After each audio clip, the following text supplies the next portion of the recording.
Bayangkan, seorang pria miliarder pura-pura mati hanya untuk menguji keluarganya sendiri. Tapi yang terjadi jauh lebih mengerikan dari yang ia kira. Siapa yang akan terbongkar? Siapa yang masih punya hati?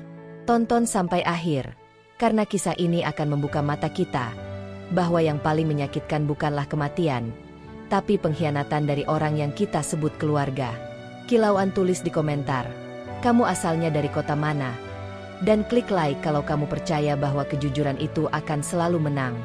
Bel jangan lupa subscribe, karena setiap kisah di channel ini bisa jadi pelajaran hidup yang kamu butuhkan hari ini.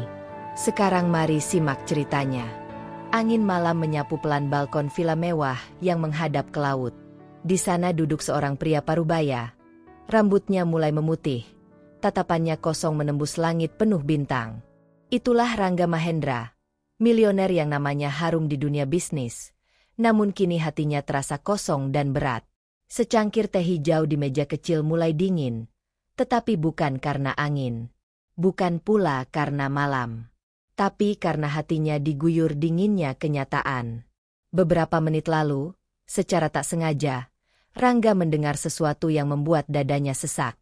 Ia berdiri kaku di balik dinding kayu, mendengar percakapan dua orang yang selama ini ia percaya. Adiknya sendiri, Bayu Wicaksono, dan istri Bayu, Nadia Lestari. Apa kamu yakin dia bakal ngasih semuanya ke Arga? Suara Bayu rendah tapi tajam. Anak angkat itu? Ah, mana mungkin. Dia cuma numpang nama. Rangga cuma sok jadi pahlawan. Balas Nadia dengan nada sinis. Rangga menutup mulutnya. Takut terisak. Mereka bicara tentang Arga Saputra, anak yatim piatu yang ia angkat sejak kecil. Anak yang tumbuh bersamanya, menjadi kebanggaannya. Tapi malam itu, nama Arga justru jadi bahan intrik dan cemoohan. Aku punya ide, kita bisa pengaruhi Pak Surya buat ubah dokumen, kata Nadia lirih. Langkah Rangga menjauh perlahan. Dinding kayu itu seperti berubah menjadi tembok pengkhianatan. Setiap kata yang ia dengar mencabik kenangan, kepercayaan, dan darah yang ia pikir mengikat mereka sebagai keluarga. Di dalam kamarnya, Rangga menatap potret besar di dinding. Foto ulang tahunnya yang ke-60. Semua tersenyum di sana. Bayu, Nadia, Arga, bahkan keponakannya yang jarang bicara, Tari Ayuning Tias. Tapi kini, senyum itu berubah menjadi topeng yang menyesakan. Dengan tangan bergetar, Rangga membuka buku catatan kulit coklat tuanya. Di halaman pertama, ia menulis, siapa yang benar-benar tulus dalam keluarga ini? Malam itu, ia menatap laut dengan tatapan baru. Tatapan yang dipenuhi luka dan rencana. Rangga memutuskan satu hal yang tak akan pernah ia bayangkan sebelumnya. Ia akan menghilang. Tapi bukan benar-benar pergi. Ia akan menyamar. Ia akan melihat dengan mata kepala sendiri, siapa yang tulus, dan siapa yang hanya berpura-pura. Dan semua akan dimulai dengan satu kata, pura-pura mati. Pagi itu, Villa Mahendra tampak lebih tenang dari biasanya. Matahari belum sepenuhnya naik saat dua mobil hitam berhenti di pelataran depan. Dari dalamnya keluar dua orang yang sangat dipercayai Rangga Mahendra, Pak Surya Darmawan, pengacara setia keluarga, dan Dr. Hendra Putra, dokter pribadi yang telah menemani Rangga selama 2 dekade. Di ruang kerja yang dipenuhi buku-buku tua dan lukisan klasik, ketiganya duduk dalam keheningan yang tak biasa. Ada apa, Pak Rangga? Mendadak sekali memanggil kami sepagi ini, tanya Pak Surya sambil membuka mapnya. Dr. Hendra ikut menatap penuh tanya. Saya harap ini bukan soal kesehatan, Pak. Rangga mengangguk pelan, lalu tersenyum tipis. Tapi senyum itu hambar, penuh kepedihan. Bukan kesehatan fisik, Pak Surya, dokter, tapi hati saya, jawabnya lirih. Semalam saya dengar sesuatu yang tak pernah saya bayangkan keluar dari mulut saudara saya sendiri. Ia lalu menatap mereka bergantian. Saya ingin kalian bantu saya, berpura-pura mati. Pak Surya dan Dr. Hendra saling berpandangan. Wajah mereka kaget. Hampir tak percaya apa yang baru saja dikatakan. Saya serius, lanjut Rangga tegas. Saya ingin tahu, siapa yang benar-benar mencintai saya, dan siapa yang hanya menanti saya mati demi warisan. Setelah jeda panjang, Dr. Hendra mengangguk pelan. Kalau Bapak sudah bulat, saya akan bantu. Tapi kita harus hati-hati, sangat hati-hati. Mereka bertiga mulai menyusun rencana.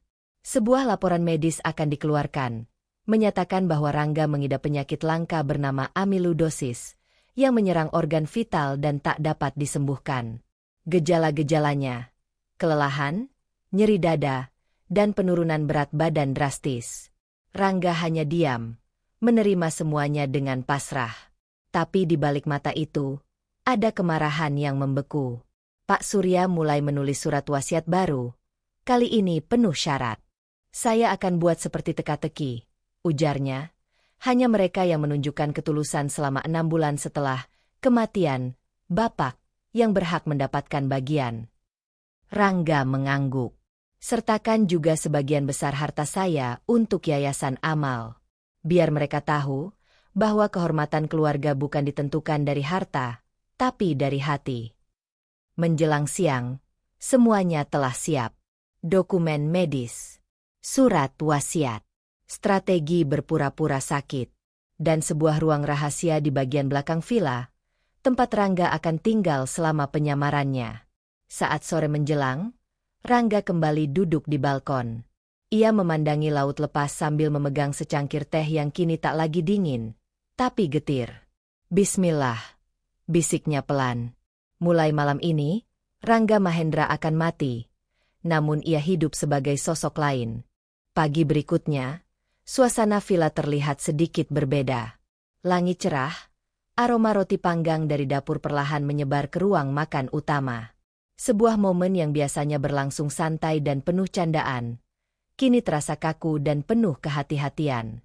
Bayu Wicaksono duduk di ujung meja, memainkan ponsel dengan wajah tanpa ekspresi. Di sebelahnya, Nadia Lestari sedang membolak-balik majalah mode, sambil sesekali mengangkat alis penuh gaya. Sementara di ujung lain, Arga Saputra, anak angkat Rangga, duduk tenang dengan setangkup roti dan teh tawar. Ia terlihat senang, mungkin karena pagi ini ada keajaiban kecil. Langkah kaki terdengar. Semua kepala sontak menoleh. Rangga Mahendra muncul di ambang pintu ruang makan. Pagi, ucapnya pelan sambil menarik kursi. Loh, ayah? Tumben banget turun sarapan, ujar Arga dengan senyum tulus. Biasanya kan ayah di balkon. Rangga hanya mengangguk sambil tersenyum kecil. Tapi tatapannya tajam, menelusuri wajah-wajah yang duduk di sekeliling meja itu. Ayah nggak enak badan, katanya kemudian. Nadia langsung bereaksi berlebihan. Hah? Mas Rangga kenapa nggak bilang dari semalam sih? Kita ke dokter sekarang aja. Ya. Rangga mengamati wajah istrinya itu. Senyum Nadia manis, tapi terlalu cepat muncul. Terlalu sempurna untuk dianggap tulus. Cuma capek biasa. Nggak usah panik, jawab Rangga datar. Sementara itu, Bayu hanya menghela napas sambil kembali menatap ponsel. Lelah di usia segitu mah wajar, gumamnya tanpa menoleh. Tapi kalau butuh bantuan tinggal bilang. Tak ada empati dalam nadanya. Hanya tanggung jawab pura-pura. Rangga berpaling pada Arga. Anak itu menatapnya penuh perhatian. Ayah jangan terlalu mikirin perusahaan. Ya, kalau ayah butuh istirahat, biar aku bantu atur beberapa urusan, ucap Arga pelan. Rangga menatapnya lama. Di matanya terlihat keraguan dan harapan yang masih menyala. Tak lama kemudian, semua kembali sibuk dengan piring masing-masing. Tapi di kepala Rangga, satu persatu topeng mulai terlihat retaknya. Siang itu, Dr. Hendra Putra datang membawa laporan medis yang telah disusun rapi. Semua sudah siap, Pak Rangga, ucapnya sembari meletakkan map tebal di atas meja. Sekarang tinggal memulai tahap kedua. Bapak harus mulai menunjukkan gejala penyakit ini. Rangga mengangguk. Saya akan buat mereka percaya. Dan surat wasiatnya, Pak, tambah Pak Surya Darmawan yang baru datang. Sudah saya siapkan sesuai keinginan Bapak.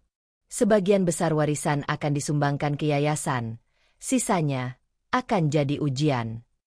Rangga berdiri, memandang ke arah jendela. Suara ombak samar terdengar dari kejauhan. Kalau mereka tulus, mereka akan lulus, bisiknya pelan. Lalu ia menoleh ke Pak Surya, matanya tajam. Dan kalau tidak, mereka akan kehilangan segalanya. Beberapa hari setelah pertemuan rahasia itu, desas-desus tentang kondisi kesehatan Rangga Mahendra mulai menyebar ke dalam rumah besar itu. Rangga memainkan perannya dengan luar biasa. Ia berjalan lebih lambat, sering memegang dada dan tampak kelelahan setiap berbicara. Sesekali ia sengaja menahan napas dan pura-pura kesulitan duduk. Arga Saputra selalu menjadi yang pertama merespons. Ayah harus istirahat. Jangan terlalu dipaksakan. Biar aku yang bantu urus laporan bulan ini, ucap Arga penuh perhatian. Tapi perhatian itu tak sepenuhnya membuat Rangga tenang. Rekaman dari kamera rahasia yang tersembunyi di berbagai sudut villa, terus memperlihatkan sisi gelap Bayu dan Nadia. Dia makin lemah. Waktunya nggak lama lagi, kata Bayu dalam satu rekaman, matanya menatap kosong keluar jendela. Kita harus pastikan Arga nggak bisa ambil alih apapun, bisik Nadia saat mereka berbincang di ruang kerja.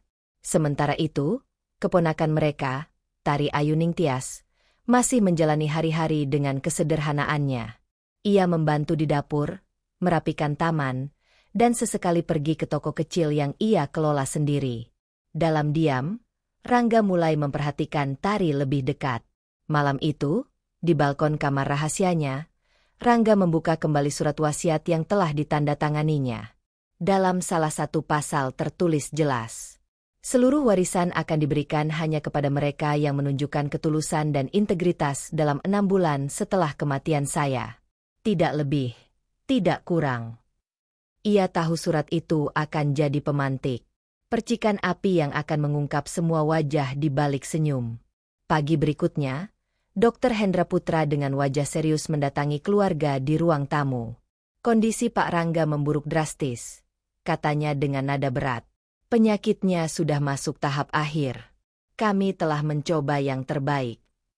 Nadia langsung menjerit pelan dan berpura-pura lemas di pelukan Bayu. Bayu menghela napas panjang, namun tangannya tetap menggenggam ponsel. Sementara itu, Arga hanya duduk terdiam di sudut ruangan. Matanya mulai basah, tetapi ia menggigit bibirnya, menahan emosi. Tari berdiri di dekat pintu. Wajahnya pucat, tak banyak bicara. Tapi mata itu menyimpan kekhawatiran yang dalam. Dr. Hendra memberikan isyarat agar semua orang meninggalkan kamar. Beri beliau waktu untuk istirahat. Beberapa jam kemudian, kabar duka itu diumumkan. Rangga Mahendra dinyatakan meninggal dunia. Berita itu menyebar cepat. Media nasional menyorotnya. Karangan bunga berdatangan. Para pejabat, rekan bisnis, dan tokoh masyarakat berdatangan ke villa megah itu mengucapkan bela sungkawa. Namun, di balik jendela belakang rumah, seorang pria tua dengan topi jerami lebar, kumis tebal, dan masker lusuh mengawasi semua itu. Ia berdiri diam, menyaksikan pemakamannya sendiri. Rangga Mahendra kini hidup sebagai Pak Joyo, sang sopir tua. Dan dari tempat persembunyiannya, ia melihat dengan mata kepala sendiri, siapa yang menangis karena cinta, dan siapa yang menangis karena warisan. 2 hari setelah prosesi pemakaman Rangga Mahendra, ruang utama villa kembali dipenuhi para anggota keluarga. Kali ini bukan untuk berduka, tapi untuk sesuatu yang lebih ditunggu-tunggu, pembacaan surat wasiat. Ruangan itu megah, beraroma kayu jati dan karpet Persia yang membungkus keheningan yang mencekam. Di kursi paling depan duduk Bayu Wicaksono dengan setelan jas hitam mengkilap. Nadia Lestari di sampingnya, menenteng tas bermerek dan ekspresi penuh percaya diri. Arga Saputra duduk di sudut ruangan dengan wajah muram, sementara Tari Ayu Ningtyas membawa map kecil berisi catatan yang ia pegang erat di pangkuannya. Pak Surya Darmawan berdiri di depan mereka semua, memegang map tebal dengan segel emas. Saya akan bacakan surat wasiat terakhir dari almarhum Rangga Mahendra, ucapnya tenang namun tegas. Semua mata langsung tertuju padanya. Pertama, seluruh properti pribadi, termasuk villa utama dan beberapa rumah di kawasan elit, akan disumbangkan untuk membangun pusat pendidikan dan pelatihan kerja bagi anak-anak yatim piatu di bawah naungan Yayasan Mahendra. Bayu spontan ternganga. Apa? Yayasan? Pak Surya mengangkat tangannya, meminta semua tetap tenang. Kedua, seluruh aset perusahaan akan dibagikan dalam bentuk saham kepada anggota keluarga, namun dengan syarat, masing-masing harus memberikan kontribusi yang terbukti nyata terhadap perkembangan perusahaan dalam waktu 6 bulan. Jika gagal, saham tersebut otomatis dialihkan untuk kegiatan amal. Kini giliran Nadia yang bereaksi. Apa maksudnya harus kerja dulu? Ini gila. Pak Surya tetap membaca dengan nada datar. Ketiga, dana tunai dan investasi pribadi akan didistribusikan kepada anggota keluarga yang menunjukkan perilaku sesuai nilai-nilai keluarga selama hidup almarhum. Ruangan bergemuruh. Bayu berdiri dan menghentakkan tangan ke meja. Ini pasti si Arga yang ngatur semua. Dia anak kesayangan Rangga, bukan? Arga yang sedari tadi diam, perlahan angkat bicara. Aku bahkan gak tahu soal isi surat ini. Mungkin, kita semua memang sedang diuji. Nadia melotot ke arah Arga. Tentu saja kamu pura-pura nggak tahu. Semua ini untuk kamu, kan? Tari hanya menunduk. Wajahnya tak bereaksi apapun. Tapi Pak Surya memperhatikannya dengan seksama. Sementara itu, di ruang tersembunyi di belakang dinding, Pak Joyo, alias Rangga Mahendra, menyimak semua itu lewat monitor kecil. Matanya tak berkedip. Ia mencatat reaksi satu persatu anggota keluarganya. Bayu dan Nadia memperlihatkan ambisi tanpa malu-malu. Arga, meski tampak lebih tenang, mulai terlihat tertekan. Hanya Tari yang tetap tak terpengaruh. Duduk diam dengan map kecilnya, seperti seorang saksi sunyi dalam ruang yang penuh ketamakan. Malamnya, Rangga mencatat di jurnal rahasianya. Warisan telah memancing mereka keluar dari topengnya masing-masing. Tapi benarkah hanya mereka bertiga yang bermain? Atau ada yang lebih licik dalam diam?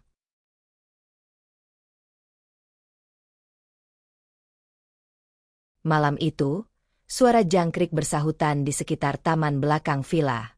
Udara mulai lembab, dan langit mendung menyembunyikan bintang.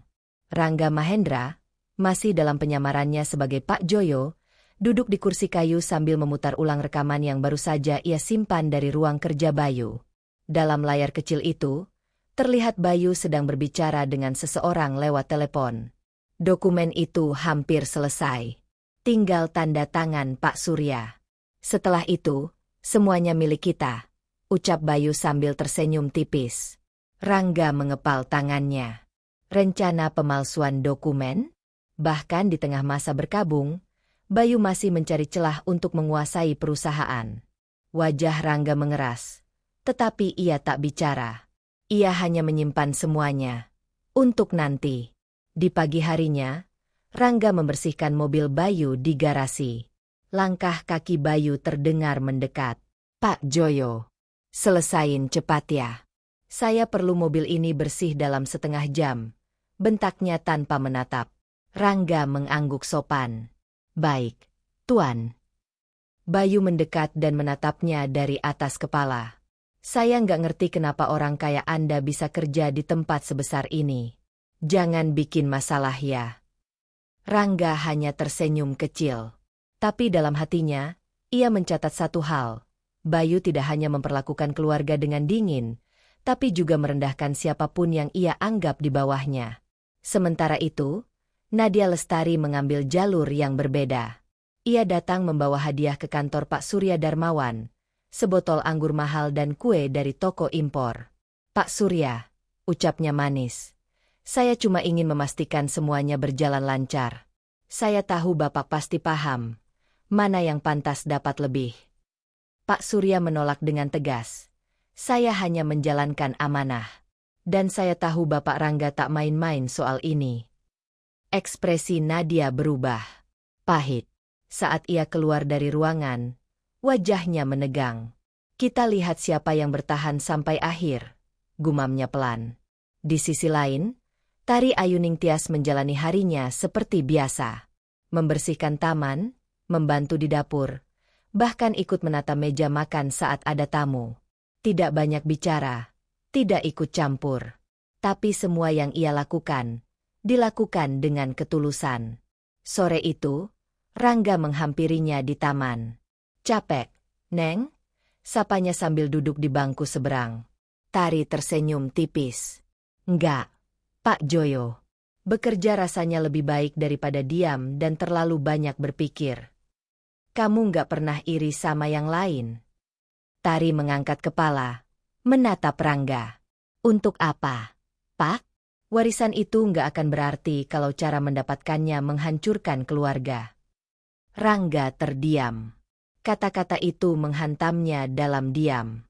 Ia tahu, ia melihat, bahwa ketulusan itu nyata. Di malam harinya, Rangga menulis di jurnal. Ketika yang lain bersaing demi harta, dia tetap menanam nilai-nilai yang kupegang sejak awal. Tapi bisakah ketulusan bertahan di tengah pusaran tipu daya yang belum berhenti berputar? Hujan turun perlahan malam itu, membasahi jendela ruang kerja kecil di belakang villa. Di dalam ruangan itu, Arga Saputra duduk sendiri. Di hadapannya bertumpuk dokumen perusahaan, dan matanya merah karena letih. Di atas meja, teh yang diseduhnya sudah dingin sejak 1 jam lalu. Rangga Mahendra, masih dengan nama palsu Pak Joyo, berdiri di depan pintu sambil memperhatikan diam-diam. Lalu perlahan melangkah masuk. "Kenapa sendirian, Nak?" tanya Rangga sambil tersenyum ramah. Arga mengangkat kepala, tersenyum tipis. "Saya cuma lagi bersin beberapa laporan, Pak Joyo, supaya nggak ketinggalan target." Rangga mendekat, duduk di kursi seberang. "Boleh saya kasih saran?" "Tentu, Pak. Kerjakan semua dengan hati. Jangan pikirin omongan orang. Selama kamu tahu yang kamu lakukan benar, Allah akan bukakan jalan." Arga menatap Pak Joyo dalam-dalam, seolah mendengar suara ayah angkatnya sendiri di balik wajah tua itu. "Terima kasih, Pak. Entah kenapa, kata-kata Bapak barusan kayak ayah saya sendiri yang ngomong." Rangga hanya tersenyum, menahan air mata yang hampir pecah. Namun diam-diam, bahaya mulai mengintai. Di sudut lain villa, Bayu Wicaksono dan Nadia Lestari sedang menyusun rencana baru. Kali ini, target mereka adalah Arga. "Kita harus buat dia kelihatan gagal," desis Bayu sambil menggambar skema di atas kertas. "Kalau dia nggak bisa penuhi syarat kontribusi 6 bulan itu, sahamnya jatuh ke kita."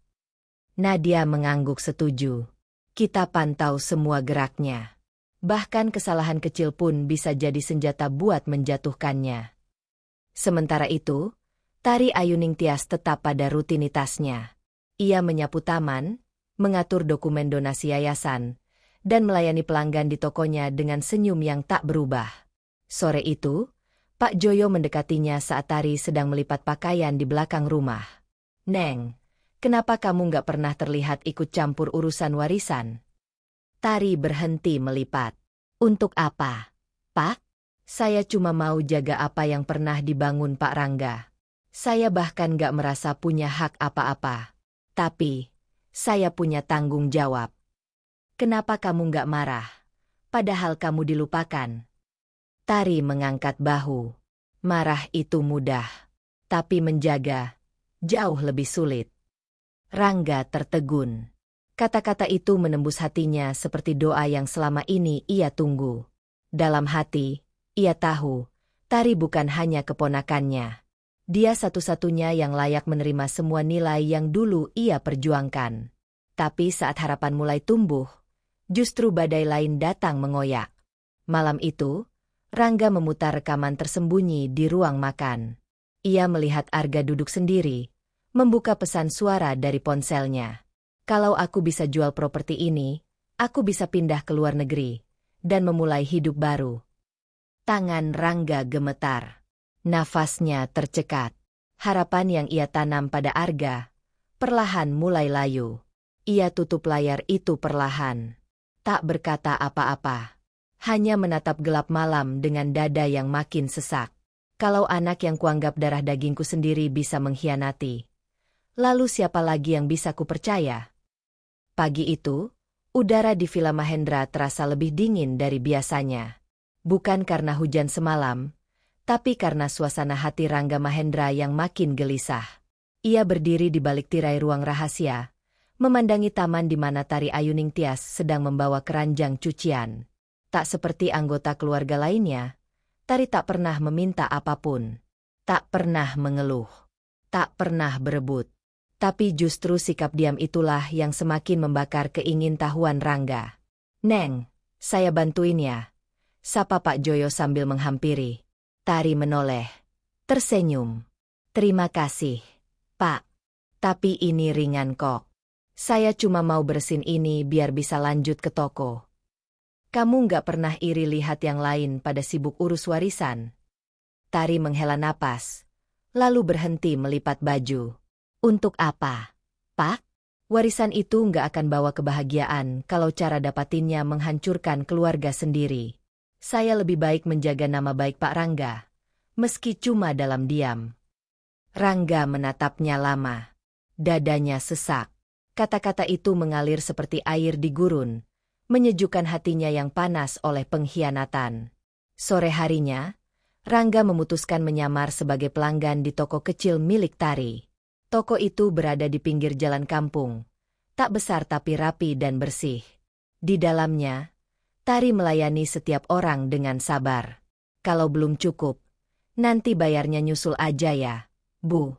Yang penting anak-anak ibu tetap makan," ucap Tari ramah kepada seorang ibu muda yang membawa 2 balita. Rangga berdiri di pojok, pura-pura memilih minuman.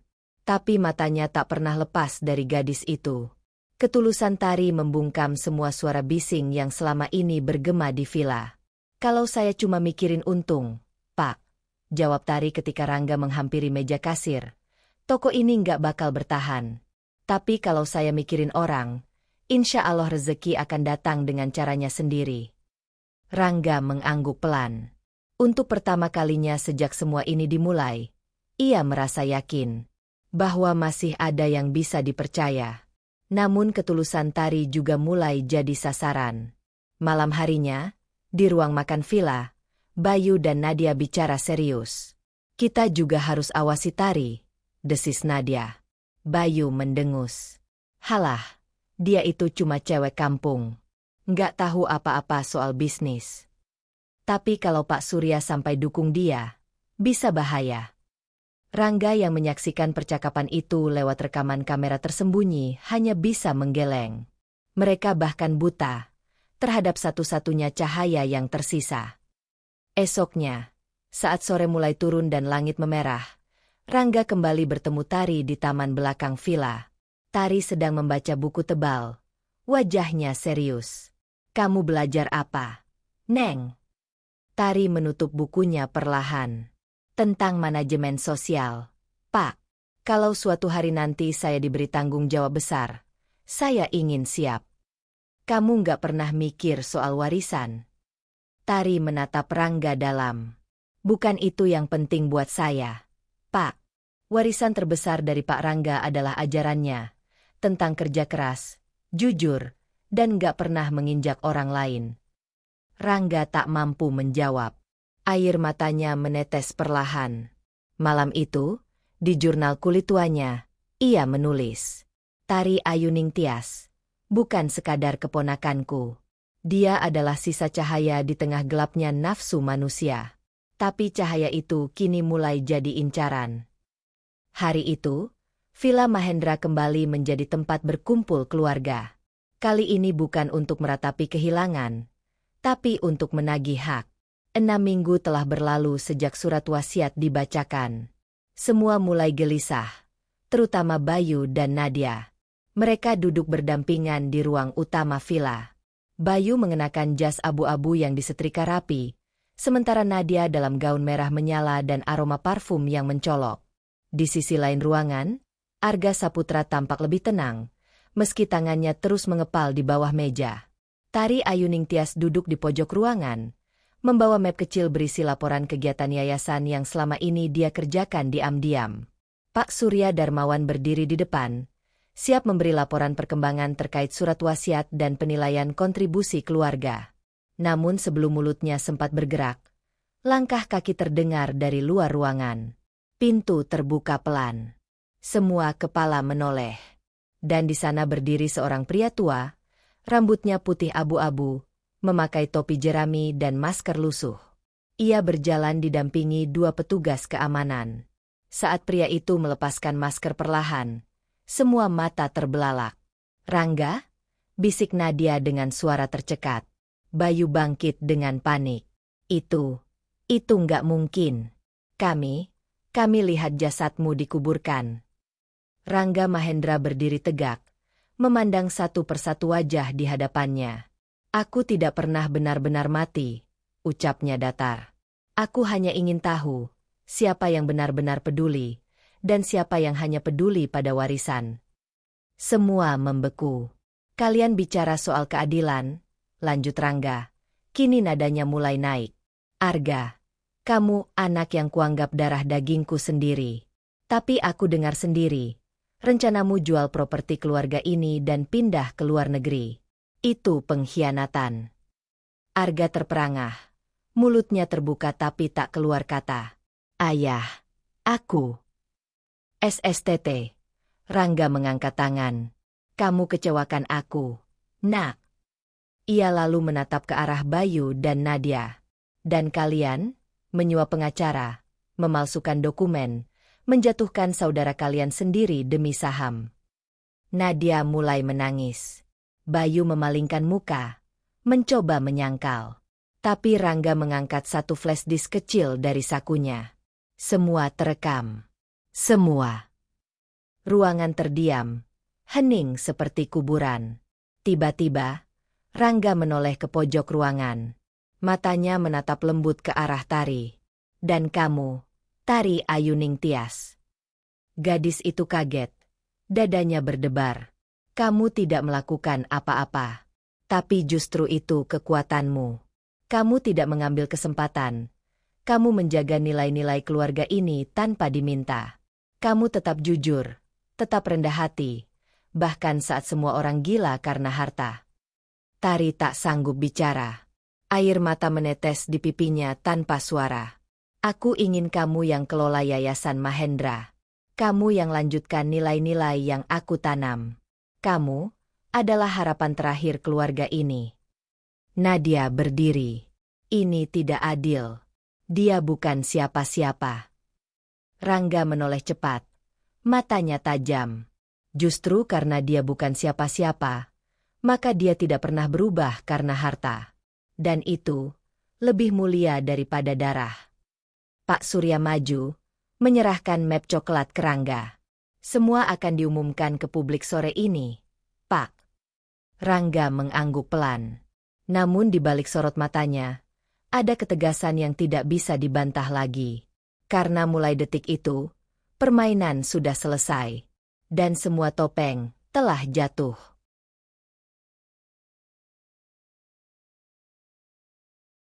Villa Mahendra perlahan kembali sunyi. Namun bukan sunyi yang sama seperti ketika Rangga Mahendra dikabarkan meninggal dunia. Kali ini, sunyinya adalah sunyi dari keterkejutan, dari benturan kenyataan, dari kesadaran bahwa kebenaran akhirnya tak bisa ditutup selamanya. Arga Saputra duduk di ruang belakang bersama Rangga. Ia tidak berkata apa-apa sejak kejutan sore itu. Wajahnya masih menunduk, seperti anak kecil yang tahu bahwa ia telah mengecewakan ayahnya. "Ayah, aku tahu aku salah," ucap Arga lirih. Rangga menatapnya tajam. "Kamu tahu artinya kepercayaan." Arga mengangguk perlahan. "Itu hal yang paling mahal dalam hidup," ujar Rangga. "Dan paling mudah hilang." Arga menggigit bibirnya. "Kalau ayah masih mau, beri aku satu kesempatan." Setelah hening sesaat, Rangga menyerahkan sebuah berkas. "Ini anak perusahaan yang dulu pernah kita bangun bersama. Aku beri kamu 1 cabang. Tapi ingat, bukan soal untungnya, tapi soal bagaimana kamu menjaga nilai di dalamnya. Arga menerima berkas itu dengan tangan gemetar. Saya nggak akan sia-siakan, Ayah. Sementara itu, Tari Ayuningtyas resmi ditunjuk sebagai pengelola utama Yayasan Mahendra. Meski sempat diragukan oleh beberapa staf, ia menunjukkan dedikasi penuh. Dalam rapat pertamanya, ia berdiri di depan puluhan karyawan yayasan. Saya tahu saya masih belajar, ucap Tari tenang. Tapi saya ingin kita bersama-sama menjaga nama Pak Rangga. Bukan untuk citra, bukan untuk pujian, tapi untuk orang-orang yang benar-benar membutuhkan. Perlahan, kepercayaan mulai tumbuh. Tari turun langsung ke lapangan, mengunjungi panti-panti asuhan, mengatur logistik bantuan, bahkan memberikan pelatihan gratis untuk anak-anak jalanan. Foto-foto aktivitasnya viral. Media mulai menyebutnya sebagai jantung baru Yayasan Mahendra. Namun, di sisi lain, tak semua orang mendapat akhir yang sama. Bayu Wicaksono kehilangan kontrak bisnis besar setelah manipulasi dokumennya terbongkar. Nadia Lestari harus menjual aset pribadi untuk menutupi utang karena beberapa mitra menarik dukungan. Reputasi mereka hancur, bukan karena Rangga menginginkannya, tapi karena perbuatan mereka sendiri. Suatu malam, di balkon villa, Rangga duduk bersama Tari. Di atas meja, 2 cangkir teh hangat berembun dalam udara malam. Kamu tahu, SIS, kata Rangga perlahan. Aku sempat berpikir semua ini akan berakhir dengan kehancuran. Tari tersenyum kecil. Tapi nyatanya tidak, Paman. Karena kamu. Tari menunduk malu. Saya cuma melakukan apa yang menurut saya benar. Dan itulah yang menyelamatkan keluarga ini. Di kejauhan, lampu-lampu villa menyala lembut. Suara anak-anak yatim dari asrama yayasan terdengar samar membaca doa. Rangga menatap langit penuh bintang, lalu menoleh pada Tari. Sekarang aku tahu, warisan terbesar bukanlah uang, tapi orang yang mampu menjaga nama baik dan nilai yang ditinggalkan. Tari mengangguk pelan. Dan saya akan jaga itu, sampai kapanpun. Angin malam bertiup pelan, seolah ikut menyampaikan salam dari semua kebaikan yang pernah ditanam Rangga Mahendra. Dan malam itu, untuk pertama kalinya, ia merasa damai. Karena akhirnya, ia tahu, ia tidak meninggalkan kekayaan. Ia meninggalkan cahaya. Di balik semua luka dan kebohongan, masih ada harapan. Karena satu hati yang tulus, bisa menyelamatkan seluruh nama besar sebuah keluarga. Semoga kisah ini jadi pengingat buat kita semua. Bukan siapa yang paling dekat, tapi siapa yang paling jujur, yang layak dijaga. Doakan yang like dan subscribe video ini, selalu diberi rezeki yang berkah, umur yang panjang, dan dikelilingi oleh orang-orang yang tulus. Kita ketemu lagi di kisah berikutnya. Dan ingat, di dunia yang penuh topeng, jadilah orang yang tetap memegang nilai.